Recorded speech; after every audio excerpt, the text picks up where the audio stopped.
Anne-Sophie a 42 ans. Il y a 6 ans, lorsqu'il apprend qu'elle est enceinte, le père de son enfant la quitte. Au moment de la naissance de sa fille Éléonore, Anne-Sophie ressent la pesanteur d'être seule pour élever son enfant. J'ai commencé à me sentir très seule le jour de l'accouchement. Là, j'ai senti que j'étais seule, qu'il n'y avait personne autour de moi. Et je savais qu'en étant H24, j'allais m'isoler de plus en plus puisque j'avais tout mon temps qui était consacré à ma fille. Assistante maternelle, Anne-Sophie est habituée à s'occuper d'enfants. Le plus dur pour elle, n'avoir personne à ses côtés pour partager les premières fois de sa fille. Les premiers pas, le premier maman, le premier je t'aime.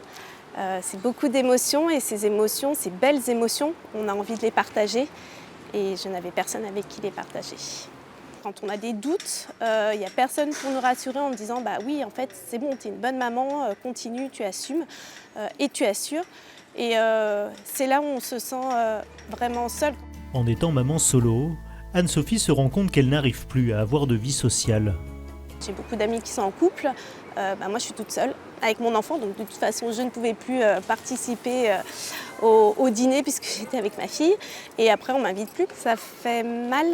On se dit qu'il va falloir reconstruire après tout ça, que c'est pas une fatalité non plus, mais qu'en attendant il faut subir. Une fois sa fille scolarisée, Anne-Sophie se décide à rejoindre un groupe de mamans solo. Il y a 2 ans, après quelques hésitations et la crainte d'être jugée, elle a poussé la porte de la Maison des Familles, à Lyon. Si, quand même. Comment ça va? Ça va. Un peu la course? Ça va. Bienvenue à toi. Merci. Ici, une fois par mois, ces mamans solo parlent de tout. Vie quotidienne, éducation et regard des autres sur leur situation. Une des copines à qui j'ai demandé, qui m'a proposé du coup de me voir entre 12h30 et 13h30. Mais quand elle m'a parlé, elle me dit oui, mais tu sais, parce que aussi quand tu me parles de ton groupe de mamans solo et tout, je me dis non, mais c'est sûr que c'est horrible. Quoi. Tu vas pas bien en parler, c'est pas horrible d'être là et tout. Mais c'est juste quand elle voit les questions financières, les sujets pratiques, on va dire. J'ai retrouvé confiance en moi après 2 ans de participation à ce groupe. Je me suis retrouvée. C'est vraiment une renaissance parce que déjà, quand on est entouré par d'autres personnes, qu'on reprend un réseau social, relationnel, on n'est plus tout seul, on trouve une place. Et moi, dans ce groupe, j'ai vraiment trouvé ma place. Les autres m'apportent, mais j'apporte aussi aux autres. Et ça m'a fait énormément de bien de pouvoir apporter aux autres. On ne vient pas que déposer nos problèmes de maman, on vient déposer nos problèmes de femmes, parce qu'on n'est pas que maman, on est aussi des femmes, on a une douleur par rapport à une rupture sentimentale. Donc tout ça, on en parle.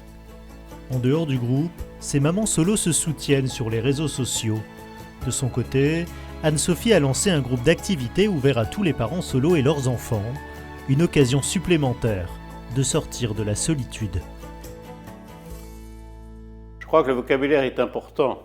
Je ne suis pas seul. Si je suis papa seul, ça veut dire que je suis papa, donc j'ai un enfant. Si je suis maman seule, c'est que je suis maman, donc il y a une relation qui existe déjà.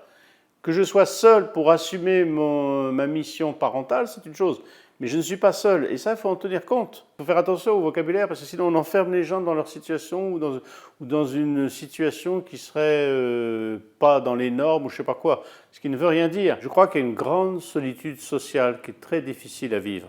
Je l'entends souvent dire, notamment pour les mamans célibataires ou seules, on n'invite pas à un repas, on n'invite pas une femme seule.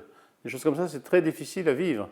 Et donc ça creuse la solitude et inévitablement ça réveille les raisons de cette solitude, que ce soit un veuvage, un divorce, une séparation, etc.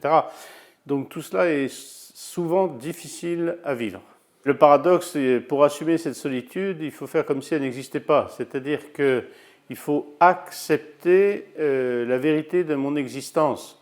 Je suis seul, j'élève un enfant et donc je vais trouver les meilleurs moyens d'élever mon enfant en parlant à des familles, en parlant à des proches, en parlant autour de moi. C'est difficile d'imaginer des étapes pour sortir de la solitude parce que chaque cas est différent et chaque cas est lié à l'histoire de la personne, est lié à son tempérament, etc. Mais inévitablement, lorsque la personne voit que c'est bon pour son enfant, eh bien elle franchit une étape. Elle va plus loin. Les espaces de dialogue apportent à la personne un regard différent, c'est-à-dire je ne suis pas seul. Ah bah d'autres sont comme moi. Les groupes de parole sont là pour rendre assumable ce qui est difficile. Le signe positif, c'est de dire ben voilà, j'avance au-delà de cette difficulté ou au-delà de cette erreur, ou j'avance dans la vie et je rayonne grâce à cet enfant dont j'ai la charge et j'assume.